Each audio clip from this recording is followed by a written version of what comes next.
नमस्कार, आपण पाहत आहात अमरावती बुलेटिन बातमीपत्रात आपलं स्वागत. सुरुवातीला एक नजर हेडलाईन्सवर.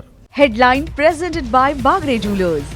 आपल्या नात्यासारखाच अमूल्य दागिना म्हणजे बागडे ज्वेलर्स. जयस्तंभ चौक, अमरावती. 1981 पासून आपल्या सेवेत.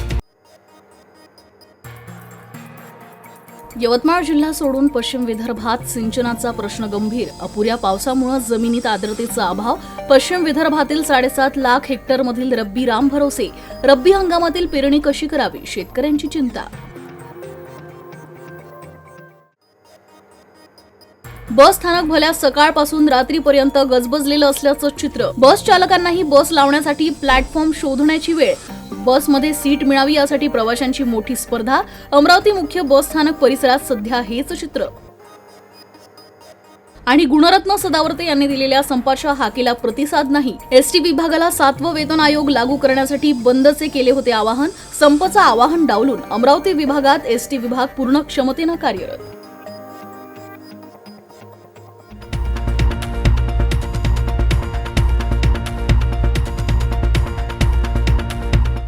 मान्सूनच्या आगमनाला 3 आठवडे झालेला विलंब आणि ऑगस्टमधील पावसाच्या खंडानं पश्चिम विदर्भातील यवतमाळ जिल्हा वगळता सर्व जिल्ह्यात सरासरीपेक्षा कमी पावसाची नोंद झाली.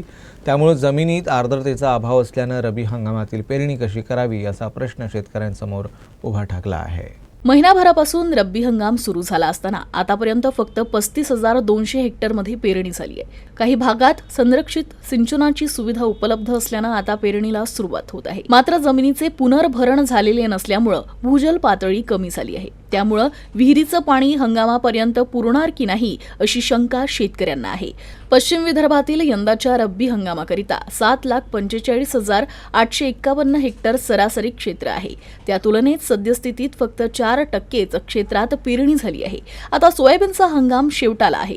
त्यामुळे रब्बीसाठी शेतकरी जमिनीची मशागत करत आहे. प्रत्यक्षात जमिनीत आर्द्रतेचा अभाव असल्यानं त्या भागात हरभरा उगवणं देखील पुरेसं होत नसल्यानं शेतकऱ्यांची चिंता वाढली आहे. मोजक्या बसेस आणि प्रवाशांची मोठी गर्दी. त्यामुळे मुख्य बस स्थानक भल्या सकाळपासून रात्रीपर्यंत गजबजलेलं दिसतंय. तर फलाटांची अपुरी संख्या असल्यानं बस चालकांनाही बस लावण्यासाठी प्लॅटफॉर्म शोधावा लागतोय. बसमध्ये सीट मिळावी यासाठी प्रवाशांमध्ये धावपळ दिसून येते आहे. अमरावती शहरातील मुख्य बस स्थानक परिसरात हे चित्र दिसून येत आहे. दिवाळी सण पुढ्यात आल्यानं बस स्थानकावर प्रवाशांची गर्दी झाली आहे. यातच नेहमी ये जा करणाऱ्या प्रवाशांसोबतच दिवाळीच्या खरेदीच्या निमित्तानं अमरावती शहरात येणाऱ्या आणि तेथून परत आपल्या गावी जाणाऱ्या प्रवाशांचा मोठा समावेश आहे. बसमध्ये जागा मिळावी म्हणून प्रवासी जीवाचा आटापिटा करताना दिसून येत आहे. कोणी बसच्या खिडकीला लोंबकळून आतमध्ये रुमाल, टोपी, दुपट्टा फेकतात, तर कोणी पिशवी बॅग ठेवून सीट आरक्षित करतात. फलाटावर बस लागण्यापूर्वीच बसमध्ये चढण्यासाठी अनेक प्रवासी चढाओढ करताना दिसून येतात. प्रवाशांची अशी कसरत सुरू असतानाच इथं बस लावण्यास जागा मिळावी म्हणून बस चालकांचाही गोंधळ उडालेला बघायला मिळतोय. 7वा वेतन आयोग लागू करण्याच्या मागणीसाठी गुणरत्न सदावर्ते यांनी सोमवारी एसटी बंदचं आवाहन अधिकारी आणि कर्मचाऱ्यांना केलं होतं. मात्र एसटी विभागाच्या कुठल्याच अधिकारी आणि कर्मचाऱ्यांनी या संपाला प्रतिसाद दिला नाही.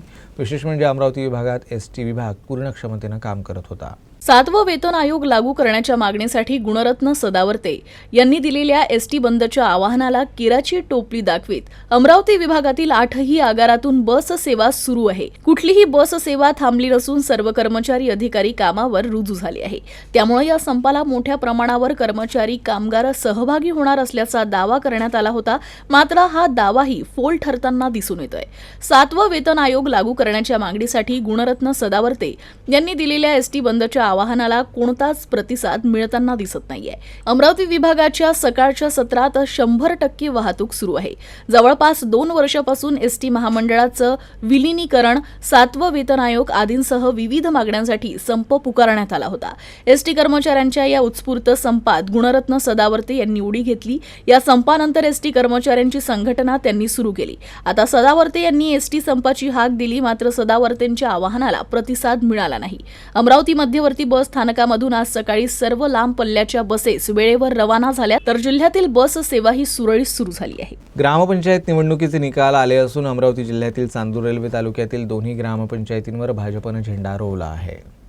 अमरावती जिल्ह्यातल्या चांदूर रेल्वे तालुक्यातील दोन्ही ग्रामपंचायतींवर भाजपनं आपला झेंडा रोवला आहे. चांदूर रेल्वे तालुक्यातील कार्ला ग्रामपंचायतीत भाजपच्या गिरासे पॅनलनं आपला गट कायम ठेवत सत्ता मिळवली आहे, तर पाथरगाव ग्रामपंचायतीत सत्ता परिवर्तन होऊन भाजपनं सत्ता काबीज केली आहे. दोन्ही ग्रामपंचायती आता भाजपकडे आल्यानं स्थानिक भाजप आमदार प्रताप अडसड यांचं मतदारसंघात वर्चस्व वाढलं आहे.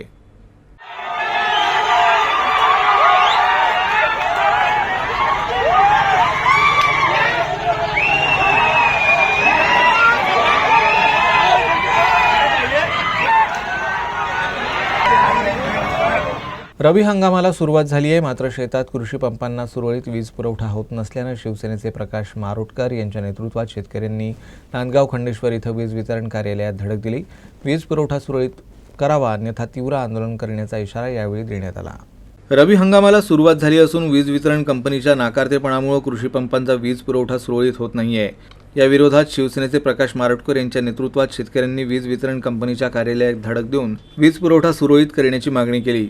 वीज वितरण कंपनीचे उपकार्यकारी अभियंता पिंगे यांना घेराव घालून निवेदन सादर करण्यात आलं. जिथं जो प्रॉब्लेम असेल, फॉल्टचा प्रॉब्लेम असेल, काय असेल तो 8-10 दिवसामध्ये दुरुस्त करा. कारण आता जेमतेम रब्बी हंगामाला सुरुवात झाली, लोकांनी जमिनी तयार केल्या, पेरणी केली काही ठिकाणी. एवढं महागडं हे बियाणं आहे तुम्हाला सांगतो, आणि ते पाण्याअभावी जर मग फॉल्टचा तर वेगळा विषय आहे. फॉल्ट आपण मला सांगा, तुम्ही दरवर्षी आपण एजी पंपाची लाईन असो की घरगुती लाईन असो, कुठली लाईन असो, मेंटेनन्स करतो की नाही? मग मेंटेनन्स करत असताना फॉल्ट दरवर्षी एजी पंपावर येतेच कसा हेच समजत नाही. यायला तर नाही पाहिजे. यावर्षी आपण तसं आधी सुरुवातीला जे प्री मान्सूनच्या आधी आपण करतो काही आता यायले विचारा, मोकळ तुम्ही वेगळं करून यायले 5 तासाच्या वर लाईनने भेटून राहिले.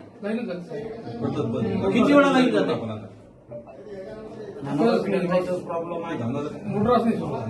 तो तुमचा पंचबाई आहे ना साहेब, बोगस आहे तो, त्याला तिथून हाकलून द्या. तुम्ही त्याचा अहवाल पाठवा. एवढे लोक आले त्या खंडाळ्याचे फक्त त्याच्यासाठी आले. बोलले ना, ऑफिस उघडलं नाही म्हणजे कमाल नाही का? लॉक लावून ठेवलं त्यांना, ऑफिस उघडलं नाही म्हणजे फार कमाल झाली याचं. जसं काही कोणी वालीच नाही झालं. अमरावती शहरात 16 ते 20 डिसेंबर या कालावधीत पंडित प्रदीप मिश्रा यांच्या शिव महापुराण कथेचं आयोजन करण्यात आलं आहे. या आयोजनाबाबत हनुमान चालिसा चॅरिटेबल ट्रस्टतर्फे पत्रपरिषदेत माहिती देण्यात आली. कथा ऐकण्याकरता तब्बल 5 लाख भाविक येणार असून सर्वांना बसण्यासाठी सुलभ व्यवस्था करण्यात आल्याची माहिती आयोजकांनी दिली. 15 तारीख से जो कथा का आयोजन हो रहा है, जिसमें 15 तारीख को हमारे अमरावती महानगर पालिका के लिमिट से लग के मौजे मालेगांव यानी वड़ाली से ठीक 2.5 किलोमीटर, शहर से 3 किलोमीटर, यह जो कथा हो रही है, पहले दिन 1 लाख महिलाओं की कलश यात्रा निकाली जाएंगी एवं उसके बाद 5 दिन दोपहर को 2 से 5 तक मिश्रा जी की कथा होगी, आदरणीय मिश्रा जी की. इसका हमारा विशुद्ध उद्देश्य है कि बहुत लोगों की अमरावती में डिमांड थी कि भैया आप इतनी सारी कथा कराते हैं तो आप यह कथा अमरावती में भी कराइए. तो मैंने यह बात हमारे रवि भैया के कान पे डाली, क्योंकि इसका बजट बहुत बड़ा होता है और इसमें हम कोई सार्वजनिक चंदा नहीं कर रहे किसी प्रकार का, क्योंकि पहले ही लोगों के व्यापार थोड़े मंदे हैं.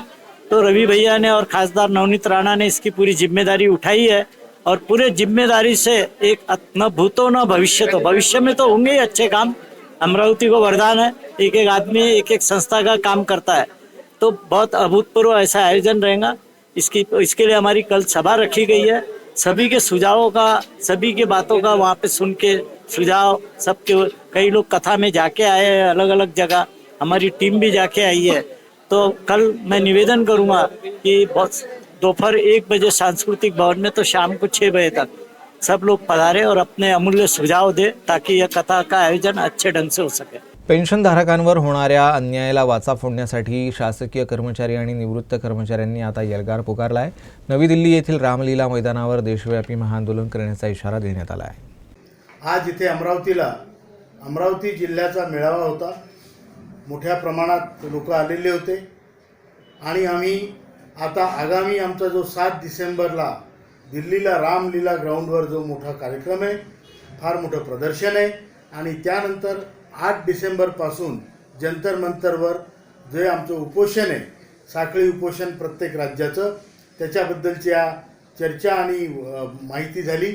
आमचे सरकारकडे प्रचंड पैसे असून आम्हाला आज उपासमारीची पाळी आलेली आहे, म्हाताऱ्या लोकांना, इंडस्ट्रीयल वर्कर्सला, आणि त्यामुळं ह्या फार मोठी खेदाची गोष्ट आहे. आमचं 7 वर्षापासून आंदोलन चालू आहे आणि अजूनही आंदोलनाचा निकाल होत नाही. आम्हाला 2 वेळ पंतप्रधानांनी आश्वासनं दिली, प्रत्यक्ष त्यांनी, मोदीजींनी 2 वेळ बोलावून आम्हाला सांगितलं की तुमचं काम करतो, तरी अजून आमचं काम झालेलं नाही आहे. आणि म्हणून लोकांमध्ये प्रचंड रोष आहे आणि या रोषाला, या रागाला वाट फोडण्यासाठी जंतर मंतरवर आम्ही 7 तारखेला जमणार आहोत. आज देशाचा अमृत महोत्सव आहे, स्वातंत्र्याचा अमृत महोत्सव आहे.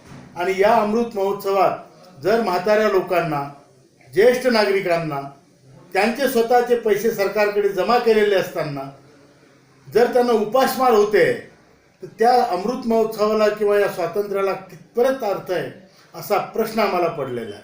आम्ही ठरवलं आहे की आता रडत रडत नाही, लढत लढत जगू. आणि आम्ही सडत सडत घरी मेल्यापेक्षा लढत लढत रणांगणावर मरू, या उद्देशाने आज संपूर्ण देशाचे ज्येष्ठ नागरिक, EPS 95चे पेन्शनधारक हे पेटून उठलेले आहेत. आणि ते सर्व आम्ही रामलीला ग्राउंडवर 7 डिसेंबरला सकाळी 10 वाजता दिल्लीमध्ये दाखवून देणार आहोत. धन्यवाद.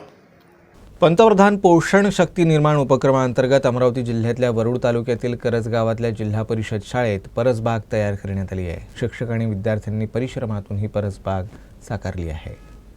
शाळेतील शिक्षकांच्या मार्गदर्शनाखाली विद्यार्थ्यांनी तयार केलेल्या परसबागेत सर्व प्रकारच्या पाले व फळभाज्या, वनौषधी वृक्षांची लागवड करण्यात आली असून या सर्व भाज्या शाळेतील विद्यार्थ्यांनाच पोषण आहारात दिल्या जात आहेत. शिवाय शाळेतील विद्यार्थ्यांना परसबागेतील विविध जातीच्या वृक्षांची, पालेभाज्यांची, दररोजच्या आहारामध्ये असणारं पालेभाज्यांचं महत्त्व आणि उपयोग काय याबाबत माहिती देण्यात येते आहे. शाळेत विद्यार्थ्यांना सकस आहार मिळावा या हेतूनं निर्माण केलेली ही परसबाग इतर शाळांसाठी प्रेरणादायी ठरली आहे. परसबाग टिकवण्यासाठी विद्यार्थी दररोज बागेला खत पाणी देऊन संगोपन करतात. केंद्र सरकारची पंतप्रधान पोषण शक्ती निर्माण योजना अतिशय चांगली असून या माध्यमातून आजचा विद्यार्थी सुदृढ होऊन कुपोषणातून निश्चितच मुक्त होईल असा विश्वास शाळेच्या मुख्याध्यापकांनी व्यक्त केला आहे. प्रधानमंत्री PM पोषण अंतर्गत परसबाग निर्माण केली आहे. सुंदर अशी परसबाग या ठिकाणी शिक्षकांनी, विद्यार्थ्यांनी एकत्रित मिळून स्वतःच्या सहकार्याने परसबागाची निर्माण केली आहे. परसबागामध्ये विविध भाजीपाला, औषधी वनस्पती तसेच ज्या विद्यार्थ्यांना आरोग्याच्या दृष्टिकोनाने ज्या फळांची आवश्यकता आहे ते फळंसुद्धा या ठिकाणी शाळेमध्ये लावण्यात आली आहे.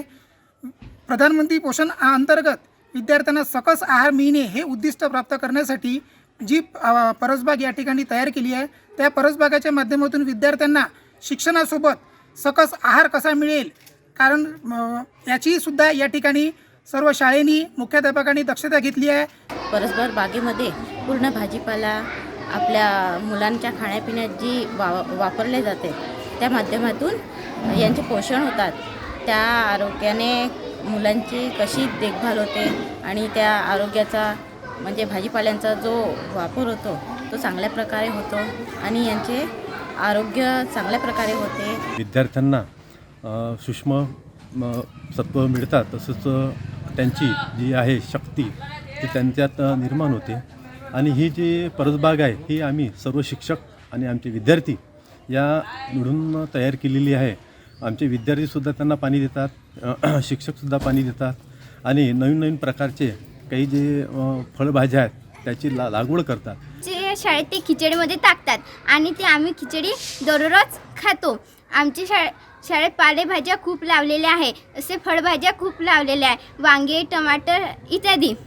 अमरावती बुलेटिनमध्ये वेळ झाली विश्रांतीची. तुम्ही पाहत रहा UCN news. Gold Update is brought to you by Trimurti Gold and Silver House.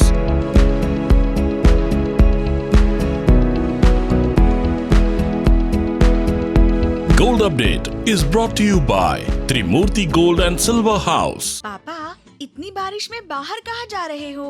अरे बेटा, वो अपने UCN का रिचार्ज करवाने जा रहा हूँ. अरे पापा, रिचार्ज के लिए UCN की ऑनलाइन रिचार्ज की सुविधा उपलब्ध है.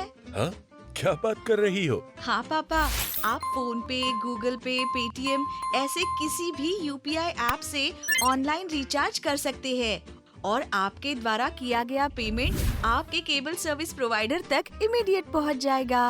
और तो और भारत सरकार ने भी अब 5,000 से ज्यादा के पेमेंट को ऑनलाइन अनिवार्य कर दिया है. अब ऑनलाइन रिचार्ज से UCN का हर पेमेंट होगा आसान और बेहतर. तो डिजिटल तकनीक चुने और हमें सहकार्य करें.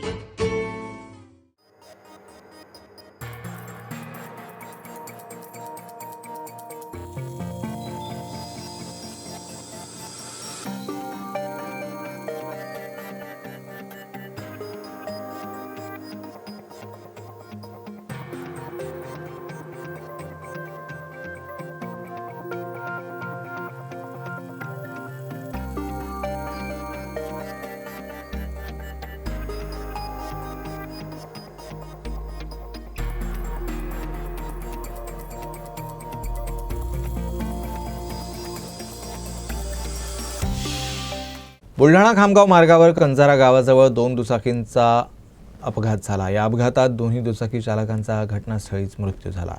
मिळालेल्या माहितीनुसार खामगाव येथील सार्वजनिक बांधकाम विभागातील किशोर कवठेकर हे कंजारा येथील साईटवरून खामगावच्या दिशेनं आपल्या घरी जात होते, तर खामगावहून मेरू माटरगावच्या दिशेनं सुरेश चव्हाण हे आपल्या दुचाकीनं जात होते. दरम्यान कंजारा गावाजवळ या दोन्ही दुचाकींची आमोरासामोर जबर धडक झाली. ही धडक इतकी भीषण होती की या दोन्ही दुचाकी चालकांचा घटनास्थळीच मृत्यू झाला. या घटनेबाबत पोलिसांना सूचना देण्यात आली. पोलिसांनी घटनास्थळी दाखल होत पंचनामा करत मृतदेह शवविच्छेदनासाठी पाठवलाय. पुढील तपास पोलीस करत आहे. बुलढाणा जिल्ह्यातील नांदुरा मार्गावर रस्त्याच्या कडेला उभ्या असलेल्या 3 महिला मजुरांना एका भरधाव कारनं चिरडलं. या अपघातात 3 महिला मजुरांचा दुर्दैवी मृत्यू झाला. वैष्णवी महेश दांडगे वय वर्ष 17, नंदाबाई महेश दांडगे वय वर्ष 50, बेबीबाई लक्ष्मण घोप वय वर्ष 60 असं मृत महिलांची नावं आहे. आपली कामे आटपून या तिघी जळगाव जामोद नांदुरा मार्गावर रस्त्याच्या कडेला उभ्या होत्या. यावेळी नांदुराच्या दिशेनं जाणाऱ्या एका भरधाव कारनं या तिघींना चिरडलं. या अपघातात वैष्णवी आणि नंदाबाई यांचा घटनास्थळीच मृत्यू झाला, तर बेबीबाई या गंभीर जखमी झाल्या होत्या. मात्र बेबीबाई यांना खामगाव इथं रुग्णालयात दाखल करण्यासाठी नेत असताना रुग्णवाहिकेतच त्यांचा मृत्यू झाला. या अपघाताबाबत तात्काळ पोलिसांना सूचना देण्यात आली. पोलिसांनी घटनास्थळी दाखल होत पंचनामा करत मृतदेह शवविच्छेदनासाठी पाठवलाय. प्रकरणी पोलिसांनी कार चालकाविरुद्ध गुन्हा दाखल केला असून पुढील तपास पोलीस करत आहे. यंदा कमी प्रमाणात पाऊस झाल्यानं अकोला जिल्ह्यातील महान धरणाची पाणी पातळी कमी झाली आहे. त्यामुळे रब्बी हंगामातील पेरणीकरता देण्यात येणाऱ्या पाण्याचं नियोजन कोलमडणार आहे. परिणामी यंदा महान धरणावर अवलंबून असलेलं 2,500 हेक्टर क्षेत्र घटणार असल्याची माहिती आहे. 7 नोव्हेंबरपासून रब्बी हंगामासाठी पाणी सुटणार आहे. यापूर्वी अल्प प्रमाणात पाऊस झाल्यानं महान धरणाची पाणी पातळी 100% पोहोचू शकली नाही. महान धरणावर संपूर्ण अकोला शहर, मूर्तिजापूर शहर, बोरगाव मंजू, अकोला MIDC, महान मत्स्य बीज केंद्र आणि खांबोरा उन्हाई बंधाऱ्यावरील एकूण 64 खेड्यागावांना वर्षभर पिण्यास पाणी द्यावं लागतं. धरणातील कमी पाणी पातळी शेतकऱ्यांची जातीनं लक्ष देऊन नदीपात्रातील पाण्याचा रब्बी पिकांकरिता व्यवस्थित वापर करावा असं आवाहन पाटबंधारे विभागातर्फे करण्यात आलं आहे. अकोला जिल्ह्यात 5 तालुक्यातील 14 ग्रामपंचायतीच्या सार्वत्रिक निवडणुकीत तेल्हारा तालुक्यातील 1 ग्रामपंचायतची निवडणूक अविरोध झाल्यानं 13 ग्रामपंचायतीच्या निवडणुकांसाठी 39 मतदान केंद्रांवर मतदान पार पडलं. 76.90% यात मतदान झालं. संबंधित तहसील कार्यालयात होणाऱ्या मतमोजणीत निवडणुकीचे निकाल घोषित झाले. ग्रामपंचायतीच्या क्षेत्रात दिवाळीपूर्वीच फटाके फुटणार असल्याच्या पार्श्वभूमीवर निवडणूक निकालात कोण बाजी मारणार आणि कोणाला पराभवाचा सामना करावा लागणार याबाबतची उत्कंठा संबंधित गावामध्ये शिगेला पोहोचली आहे. डिसेंबरमध्ये मुदत संपणाऱ्या अकोला जिल्ह्यातील 5 तालुक्यातील 14 ग्रामपंचायतीच्या सदस्यपदांसाठी सार्वत्रिक निवडणुका घेण्यात येत आहे.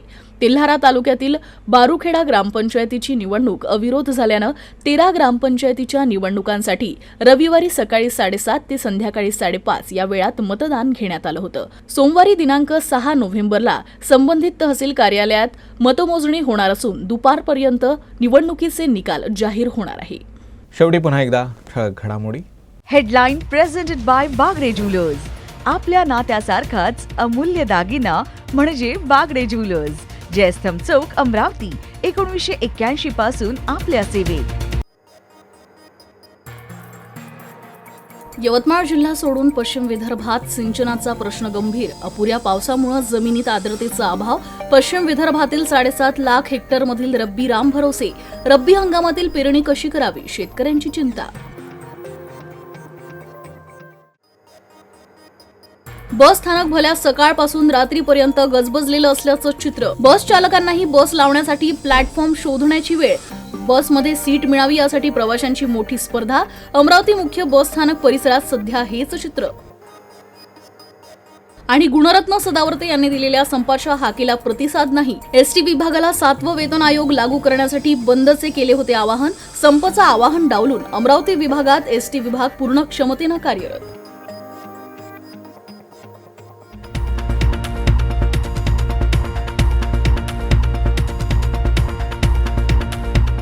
अमरावती बुलेटिनमध्ये बस इतकाच. नमस्कार.